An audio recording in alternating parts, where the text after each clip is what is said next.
Il y a deux histoires qui sont fréquemment racontées dans le Coran. Allah répète ces deux histoires de manière constante et il les relate très souvent dans le Coran afin d'attirer l'attention des croyants sur ces deux histoires et qu'ils puissent puiser de ces deux histoires-là des morales importantes.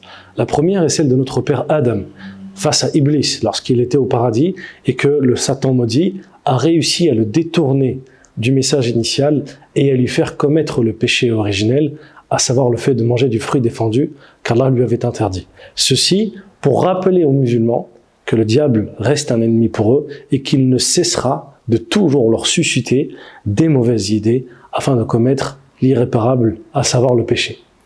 La deuxième histoire est celle d'un prophète qui est celui qui est le plus mentionné dans le Coran. Il a été mentionné plus de 136 fois.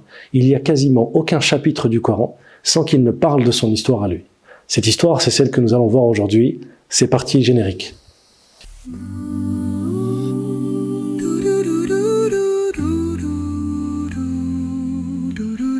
Il y a fort longtemps, vivait un homme puissant et riche. Cet homme était tellement imbu de sa richesse et de sa force qu'il estimait même qu'il avait le droit de vie ou de mort sur les gens qui vivaient dans son royaume. Il allait même jusqu'à prétendre qu'il était le Dieu sur terre. Il était celui qui décidait, celui qui dictait la règle et la loi. Et il s'est accaparé un petit peuple qui vivait chez lui et il leur a fait commettre les pires immondices et les pires atrocités. Il ordonnait alors à ses soldats d'agresser les femmes de ce peuple et de tuer leurs enfants. Cet homme-là, vous l'aurez deviné, c'est Pharaon, l'homme qui s'est pris pour Dieu et qui a connu un destin odieux. Ce Pharaon a vu un songe dans lequel un homme parmi le peuple qu'il a eu allait le renverser. Et en se levant, il a eu peur que cet homme-là, de ce peuple, naisse et lui fasse du mal. Il a alors décidé de tuer tous les nouveau-nés dans ce peuple. Et c'est là où la grandeur du Coran nous montre à quel point Dieu est puissant. Il a fait naître un enfant et il a fait en sorte que cet enfant grandisse dans son propre palais, dans sa propre maison. Cet enfant-là, vous l'aurez deviné, c'est notre prophète et notre bien-aimé Moussa alayhi salam, que la paix et la bénédiction soient sur lui. L'homme que Dieu a choisi, choyé, façonné et conçu pour son plan.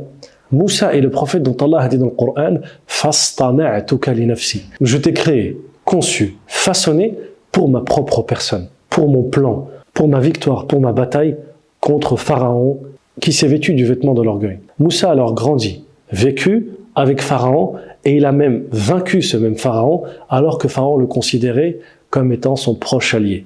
C'est une très très belle histoire que Dieu nous relate dans plusieurs sourates du Coran et à chaque fois en apportant des détails et des précisions dont lui seul a le secret, une histoire à raconter dont aucun croyant ne peut se lasser. Cette histoire, pourquoi Allah dans le Coran la répète fréquemment et incessamment? Pour lancer un rappel puissant à ceux qui croient en lui que quelle que soit leur force, même si elle est la plus faible, s'ils suivent son chemin, ils finiront triomphants. وَلَا تَهِنُوا وَلَا تَحْزَنُوا وَأَنْتُمُ الْأَعْلَوْنَ إِن كُنتُمْ صَادِقِينَ. Ne vous attristez pas, ne vous souciez pas, vous serez les triomphants si vous êtes véridiques. Même si Moussa était tout seul avec son bâton et son frère Haroun, ils sont partis voir le plus grand des despotes, la plus grande des puissances de son époque. Et face à leur puissance, Allah a envoyé ses signes pour démontrer qu'il était dans le vrai. Moussa alayhi salam est alors resté ferme et a parlé à Pharaon en essayant de l'exhorter. Et bien qu'il n'avait rien, si ce n'est que son bâton et son frère et un peuple civil, il a toujours gardé la foi en Allah subhanahu wa ta'ala, même lorsque Pharaon et son armée étaient à leur trousse et ils allaient les assassiner. Inna la mudrakoun, kalla. Lorsque le peuple de Moussa lui a dit « Nous allons être poursuivis, nous allons être atteints », qu'est-ce que leur a dit Moussa alayhi salam? « Non, jamais, car il y a avec moi mon Seigneur qui me protégera. » Cette histoire est un rappel à chaque moment, à chaque péripétie. Les gens du bien finissent toujours par triompher et par gagner. Maintenant, en tant que musulmans, nous savons, de par notre histoire, que la victoire n'est belle qu'en passant des épreuves et des péripéties. Allah subhanahu wa ta'ala ne donne jamais la victoire sans éprouver et mettre en difficulté les croyants afin de voir s'ils sont véridiques et s'ils seront patients. Car en contrepartie de ceci, Allah a promis le paradis. Ala inna sil'ata Allahi ghaliyah, ala inna sil'ata Allahi al-jannah. Nous arrivons ici a une notion qui est extrêmement importante et que beaucoup de musulmans oublient. L'islam, c'est une croyance en un Dieu unique, mais c'est surtout une transaction, un troc, un échange. Nous, en tant que musulmans, nous vendons notre âme et notre propre personne en contrepartie du paradis. C'est pour ceci que le prophète sallallahu alayhi wa sallam a dit « Certes, la marchandise qu'Allah vous propose est chère et avec une grande valeur. Et certes, cette marchandise, c'est le paradis éternel. » Ce paradis, Allah Jalla fi'ulah le donne à ceux qui lui présentent et avancent des choses. C'est l'exemple que nous avons avec les deux fils d'Adam alayhi salam. Lorsqu'ils sont venus demander à Allah de juger entre eux, il leur a dit « Allah, présentez-moi un cadeau, présentez-moi une offrande, et je répondrai en fonction en disant celui de vous deux que j'agrée et dont j'accepte les propos. » Allah a accepté de l'un et pas de l'autre. Pourquoi? Parce que l'un avait proposé le plus beau présent qu'il avait, et le second, un présent plus ou moins moyen. En réalité, l'islam, c'est le fait de donner des choses à Dieu. Et lorsque l'on parle de ces choses que l'on donne à Dieu, on les donne en espérant la miséricorde de Dieu, son pardon et sa pitié et sa clémence, afin de pouvoir faire partie de ceux qui entreront éternellement au paradis. Le prophète sallallahu alayhi wa sallam a souffert. Il était avec une petite poignée de compagnons et il leur disait « Ne vous inquiétez pas, nous triompherons. » Et c'est ce qui les a rassurés et raffermis.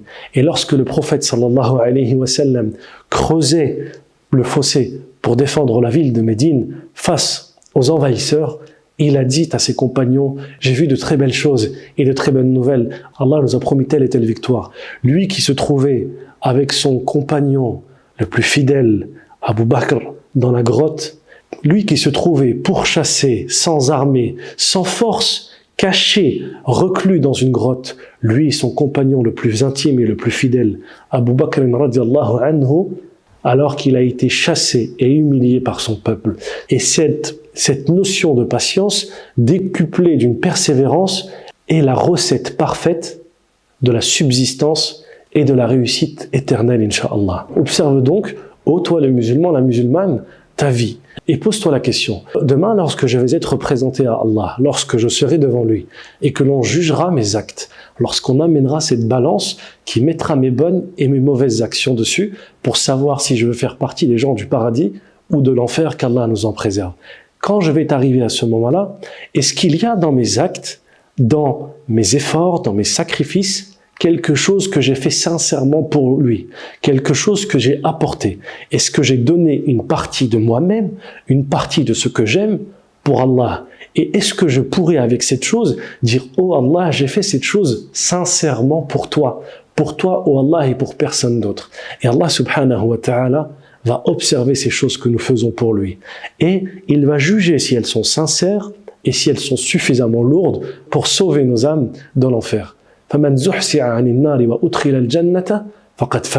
Et quiconque est écarté de l'enfer et rentre au paradis a certes gagné de la grande victoire. Allah subhanahu wa ta'ala, justement sur ces dons que nous faisons pour lui, sur ces sacrifices et ces efforts que nous faisons, il nous dit « لَن تَنَالُوا الْبِرَّ حَتَّى تُنْفِقُوا مِمَّا تُحِبُّونَ وَمَا تُنْفِقُوا مِنْ شَيْءٍ فَإِنَّ اللَّهَ بِهِ عَلِيمٌ » Vous n'atteindrez la piété et la bonté qu'en donnant de ce que vous aimez au fond de vous. Et tout ce que vous donnez, Allah en est parfaitement connaisseur. L'islam, ce n'est pas uniquement donner des sadaqas de quelques euros à la mosquée ou à une association. L'islam, ce n'est pas uniquement aussi donner ces vieux vêtements dont on ne se sert plus et qui sont dans le placard et qui nous font trop de place. Non. Allah, il te demande de donner de ce que tu aimes. Allah, il te demande d'abandonner ce péché que tu fais par plaisir pour ton propre nafs. Et il le sait car il t'éprouve. Et il sait combien tu tiens à ce péché. Es-tu capable de l'abandonner pour lui? Là est la question. Es-tu capable de faire ce sacrifice pour lui? Là est ton combat et là est ton chemin. Allah aussi t'a ordonné des choses qui peuvent paraître lourdes. Le fait de se lever, de prier, d'être constant dans cette dernière. Vas-tu faire partie de ceux qui domptent leur nafs, l'obligent à suivre ce chemin? Telle est en question et tel est ton combat. Pose-toi donc la bonne question, mon frère, ma sœur. Qu'as-tu préparé pour Allah subhanahu wa ta'ala? Qu'as-tu préparé pour le jour dernier? Que pourras-tu présenter comme étant quelque chose dont tu te sacrifies pour lui? Si tu le fais, alors tu vivras la difficulté comme l'ont vécu les prophètes, mais tu as l'intime conviction et la garantie et que tu finiras triomphant, car ceci est la promesse de notre Seigneur. وَمَنْ أَصْدَقُ مِنَ اللَّهِ قِيلًا. Et y a-t-il quelqu'un de plus véridique qu'Allah lorsqu'il parle? أقول قولي هذا واستغفر الله لي ولكم. Je vous remercie de nous avoir suivis sur cette vidéo. J'espère qu'elle provoquera en nous et en vous le changement utile et bénéfique. Et je vous dis à très vite sur Jannat Télévision. Wassalamu alaikum wa rahmatullah.